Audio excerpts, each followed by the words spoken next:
As the helicopter pulls away, Afghan Vice President Karim Khalili and his security escort march triumphantly through the streets of Marja, proud to show that after taking on the Taliban, they are now in control. Our men are posted everywhere in Marja to guarantee our security, so there's no danger. The residents have gone back to their normal lives. In fact, many of them want to meet our guest today. Wishful thinking. There are no loud thank yous here, just baffled silence. This is pretty strange.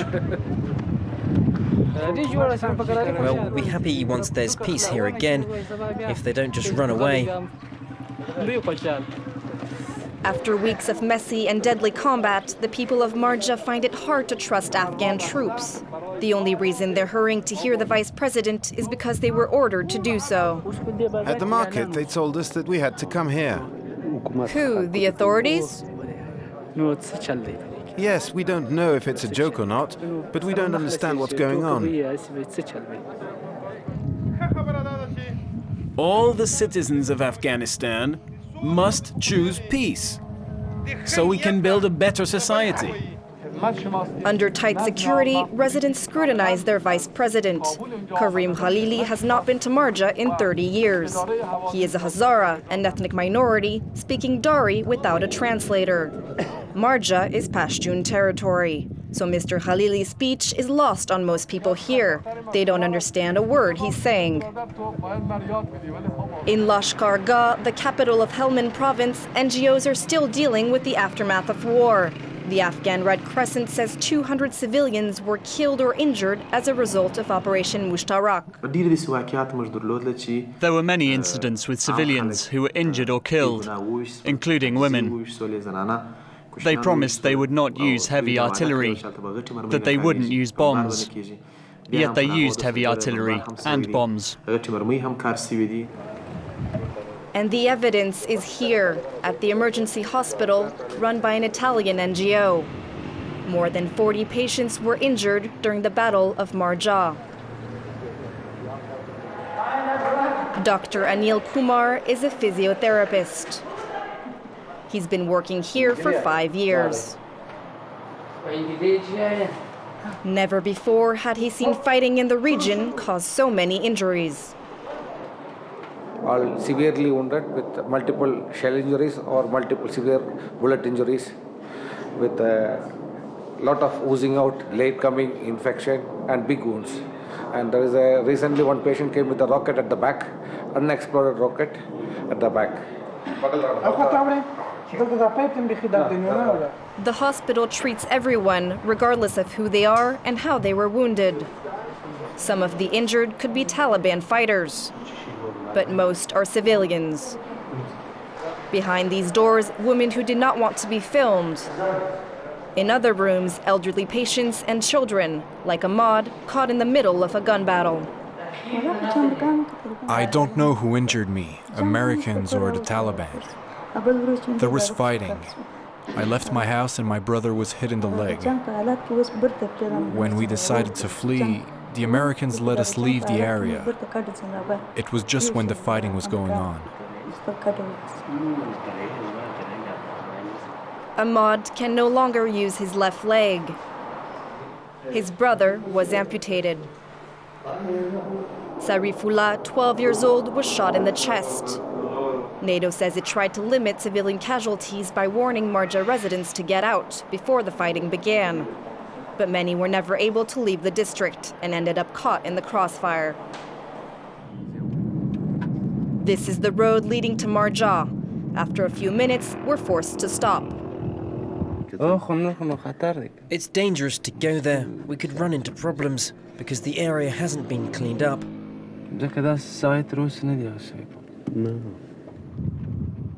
Problems such as driving over a landmine.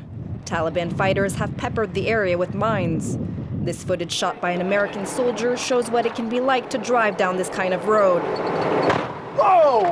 Holy shit! These bombs have become the Taliban's most lethal weapon. They killed 275 coalition soldiers last year. Afghan authorities say 3,800 families managed to leave the area. Despite the end of the fighting, most of them are still stuck in the town of Lashkar-Gah. We'll go back as soon as it calms down. What can we do here? We've left our fields, our crops. We have nothing here. Right now we're living in the desert close by. We have nowhere else to go, no shelter, so we set up over there. Like Gulamad, hundreds of civilians continue to receive emergency aid from the Red Cross. Blankets, cooking utensils, and basic foodstuffs.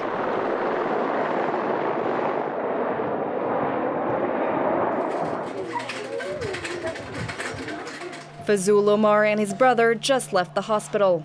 For now, they're staying with relatives. They say they were injured by American soldiers fighting the Taliban who had taken cover inside their home. Fazul saw his wife die before his eyes. She was shot, one bullet in the back, one in the head. When I think back to what happened, my heart bleeds. In Islam, it's forbidden to touch your wife when she dies, but I had to. And just telling you about it, thinking about it again, it pains me enormously. His brother Nasir was trying to find shelter for his 2-year-old niece when he took a bullet in the knee. I couldn't stop the bleeding. I wanted to stop it, but her daughter grabbed my hands. She was crying, wailing. I lost too much blood and I passed out.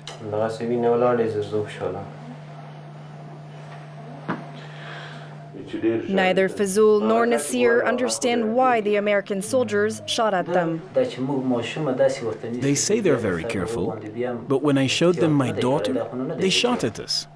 They weren't careful, yet they have their technology, they have binoculars.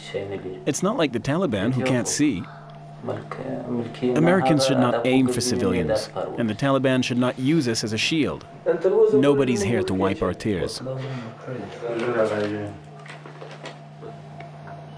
The Omar family wants to go back to Marja, hopefully soon, but none of them will take me there. They say it's too risky to be seen with a journalist, especially a Westerner.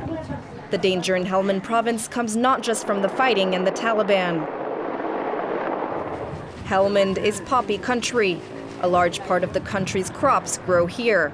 It's later turned into opium and heroin, a lucrative business. Journalists, however, are not welcome. It takes a full week to find a resident who will finally take us with him to Marja. He asks to remain totally anonymous to protect himself and his family. We set off in a minibus with his wife and children. I'm not allowed to speak. Hidden under a veil, the driver must not know who I am. 30 minutes later, we drive past the first Afghan military base.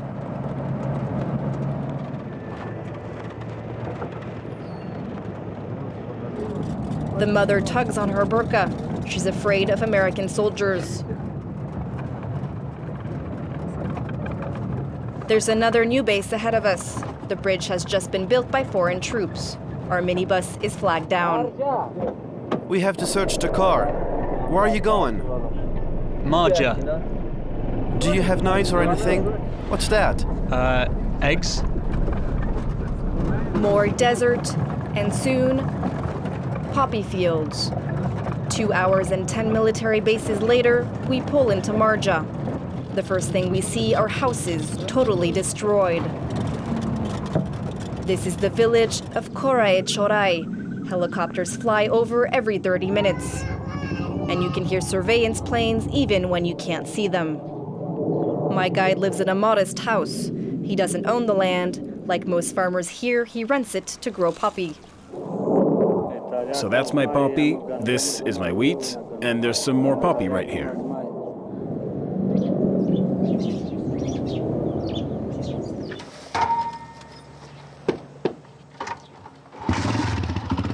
We head towards the area where the fighting took place. There were 4 rooms right here, you see that? The bomb fell and it destroyed everything. The family who lived here fled the day before the fighting began. According to my guide, the Taliban have not left the district of Marja. They're simply hiding, out of sight of the Americans. Look, the Americans pass through right there on the other side of this field. They patrol in the morning, and at midday they arrive here, and they come and they search. They've searched our house 4 times. Look, the tanks, there.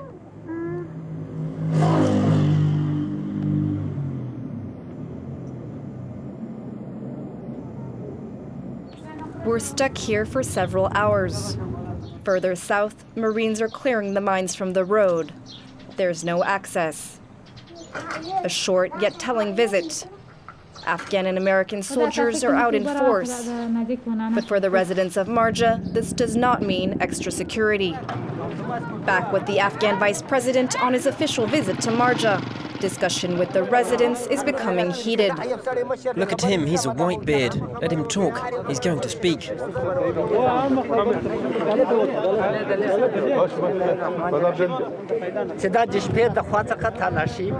At night, there are search operations inside the houses. For us Muslims and Pashtuns, it's really bad to enter someone's house at night. And the other problem is everyone here has put all their money into growing poppy. If you or the governor don't help us, we'll have no choice. We'll have to leave.